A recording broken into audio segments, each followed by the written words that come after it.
प्रेम आहे म्हणते. प्रेम प्रेम बिना पाहिल्यानं बिना ओळखल्यानं ते तर होऊन जाते म्हणते. नवीन नवीन जोडपे जेव्हा प्रेमात राहते तर असेच कोरडे कोरडे डायलॉग मारते. जेव्हा ते प्रेम सिरियसली व्हायला लागते ना, ते जेव्हा अंगाशी नेते ना, त्याचे खतरनाक इन्सिडेंट तुम्हाला सांगत आहो. सध्याच तुम्हाला माहिती आहे का आजकालचा ट्रेंड का झाला आहे की 4 दिवस वापरायचं आणि मग सोडून द्यायचं. सिरियसली कोणीच कोण्या रिलेशनला घेत नाही. हे काऊन होऊन राहिलं आहे हे असं म्हणू शकतो आपण की आपल्या आयुष्यामध्ये आता म्हणजे आपण म्हणू शकतो का आपण नवनवीन क्रांती करत आहोत. आपण स्वतःवरही एक्सपेरिमेंट करून राहिलो त्या गोष्टीचे. नाही ह्या नाही तो नाही हा नाही तो. त्याच्यामध्ये सगळ्यांचं वाटोळं होऊन राहिलं आहे. रिसेंटली काय झालं ना, बँगलोरची एक गोष्ट ऐकली. एक चांगली युवती शिकली सवरलेली, बॉयफ्रेंड आहे चांगला शिकला सवरलेला. एक दिवस तिचा भाऊ आणि आई कुठंतरी बाहेर जाते. युवतीला वाटते की आता घरी कोणीच नाही आहे, तर ते आपल्या प्रियकराला फोन लावते, येते का बा. युवतीच्या डोक्यात काहीतरी वेगळंच शिजून राहिलेलं राहते.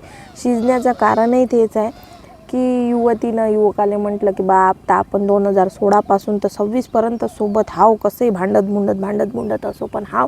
तर मला वाटते का या रिलेशनशिपली एकाने नाव देऊन द्यावं. पठ्ठा म्हणते नाही रे बा, पठ्ठा हो नाही अटकूनच आहे. आणि कधी कधी तर बोलणंच बंद करून टाकते. मग एवढं सर्व असल्यानंतर जेव्हा युवतीनं फोन केला की नाही बा आज कोणी घरी नाही आहे, तर कायले एखाद्या कुत्र्यालगत धावत घरी झाले पाहिजे. सिरियस नाही आहे ना तू तिच्याबद्दल, किंवा तू कमिटेड नाही आहे ना, मग नाही झाले पाहिजे. कारण की तिच्या डोक्यात काय तुला माहीत नाही ना. बंदा का करते की नाही लय म्हणजे विश्वास त्याला वाटते I am be the strong person. माणसाला कधी कधी लय वाटते की आम्ही लय म्हणजे आम्हाला सगळंच समजते. सगळं समजणं कधी अंगावर येईन काही सांगता येत नाही, एवढं लक्षात ठेवायचं. तर का होते ना मग मॅडमनं त्याला घरी बोलवलं. प्रियसी म्हणते ये बा आपण ते काहीतरी करू म्हणते. आता ते आपल्याला काही समजत नाही. आपल्या टाईममध्ये होते नाही. आपल्या मायबापानं असे काही एवढे काही आपल्याला सुखसुविधा दिल्या नाही का त्या गोष्टी आपल्याला समजन. ते काहीतरी प्रकार करू म्हणते ते. तर पोरगा जाम खुश होऊन जाते. हा आज तर काहीतरी मजा येणार आहे बा. मजाच्या चक्करमध्ये पोरगी मस्त खुर्चीले बांधते त्याला आणि म्हणते आज आपण हा प्रकार करू म्हणते. घरी कोणीच नाही आहे, मजा करायची आहे. पोरगाही बांधल्या जाते. तिच्या डोक्यातली विकृती ह्या भावाला काही समजत नाही. भाऊ का करते, बांधल्या जाते. मस्त स्वप्ने पाहते का आता मला स्वर्ग सुखाची प्राप्ती होईल. तर स्वर्ग सुखाची प्राप्ती नाही, स्वर्गवासीच बनवते त्याला. आणलेली राहते एक पेट्रोलची बॉटल, टाकते सगळं आणि स्वाहा जिवंत समाप्त करते त्याला जिवंत. त्याचंही रेकॉर्डिंग करते मोबाईलमध्ये. विकृती कितपट आहे पोरीची की एखाद्या व्यक्तीने आपल्याला नाही म्हणलं त्याला आपण अशा पद्धतीने एवढ्या खतरनाक पद्धतीने त्याला समाप्त करू शकतो. जिवंत लाईव्ह त्याला खतम होताना पाहू शकतो. किती खतरनाक विकृतीचा डोका आहे, किती पट एखाद्या व्यक्तीबद्दल नफरत आहे की त्याला अशा पद्धतीने आपण समाप्त करतो. माझं मत एवढंच आहे की प्रेमात राहा, प्रेमात सगळं काही भुलून जा. पण एक जे तुमचं सबकॉन्शियस माइंड आहे त्याला ॲक्टिव्ह ठेवा. कोण का आपल्याबद्दल विचार करत आहे. पोरींबद्दलही गोष्ट लागू होते, पोराबद्दलही होते.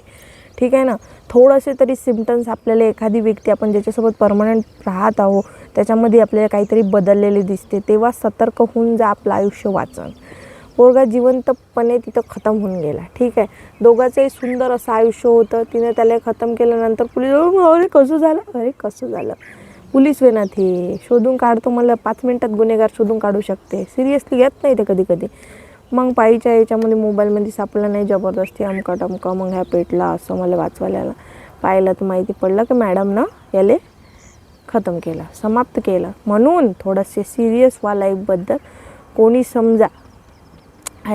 समजा तुम्हाला असं गोड स्वप्न सुंदर दाखवत असेल किंवा तुम्हाला म्हणत ना हाँ मैं ही तुम्हारी अप्सरा हूँ, तुम भूल जाओ इस जहान में, भूल जाओ मेरे इसमें उसमें, का डायलॉग मारते पुरी आजकाल आपल्याला माहीत नाही. मारत असेल तरी पण तुम्ही थोडेसे सतर्क राहा. पुरींनी सतर्क राहा, मुलींनी सतर्क राहा, मुलांनी सतर्क राहा, माणसांनी सतर्क राहा, बायांनी सतर्क राहा. तुमच्या जवळपास कुठल्या इव्हिल माइंडचे शैतान दिमागातले लोक आजूबाजूला असतील, काही सांगता येत नाही. म्हणून थोडेसे जर का सतर्क राहिले तर तुमचा जीव वाचन आणि घरवाल्याले आयुष्यभरापासूनचं दुःख वाचन. म्हणून प्लीज सेफ राहा. तर तो पोरगा खतम झाला. हे बाई जेलमध्ये जाते, काही दिवस म्हणून मला मेंटल स्टेट खराब होती आणि मग निघून येईल. अशा लोकांचं सोक्ष मोक्ष लावा लागते, एवढं लक्षात ठेवा बरं का. म्हणून थोडेसे सतर्क राहा. स्पेशली पोरं, बायका, सगळेच जण अशा खतरनाक लोकांपासून सतर्क राहा. तुम्हाला का वाटते या गोष्टीबद्दल, तर तुमचं मत मला कमेंट बॉक्समध्ये सुचवा. मत सुचवा. चला, आपला कंटेंट जर आवडत असेल तर सबस्क्राईब करायला विसरू नका. चॅनलला सबस्क्राईब करून जा, तर सपोर्ट भेटेल, तर पुन्हा अशा काहीतरी गोष्टी तुमच्यापर्यंत येणार. धन्यवाद.